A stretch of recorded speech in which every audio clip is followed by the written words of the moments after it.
خليني احكي لكم قصه قريه من قرى سيناء. في السبعينات كان في قريه صغيره على البحر الاحمر بتتميز برمالها الذهبيه وشواطئها الجميله. كانت قريه للصيادين، حياه بسيطه معتمده على الصيد والتجاره، لحد ما في يوم من الايام صياد لقى بالصدفه لؤلؤه في الشبكه بتاعته، وكانت بمثابه كنز لانها كانت بتعكس لون البحر لما الضوء بيجي عليها. الثروة اللي حصل عليها الصياد ده من اللؤلؤة خلت الصيادين وغير الصيادين من القرى البعيدة يروحوا لشواطئ القرية علشان يدوروا على الكنز. ورغم انهم ما لقوش اللؤلؤة لكن لقوا كنز اكبر بكتير.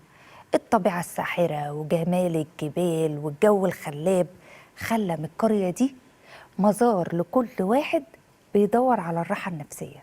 من وقتها لحد دلوقتي القرية دي اسمها دهب. ومين فينا ما يعرفش دهب؟ لؤلؤة البحر الأحمر، من أفضل بقاع كوكب الأرض، المستضيفة للشعاب المرجانية والجبال المتنوعة والطبيعة الثقافية المميزة.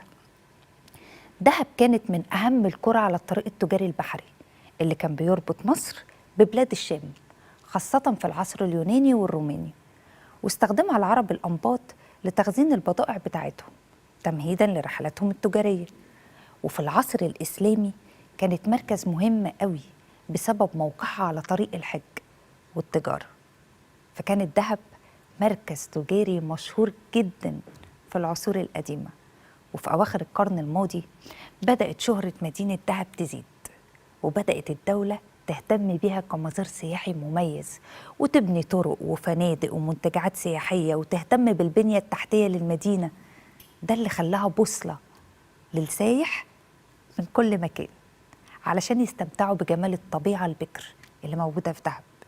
ومن الوقت ده دهب بقت من أوائل الوجهات السياحية لأي حد بيفكر يزور مصر.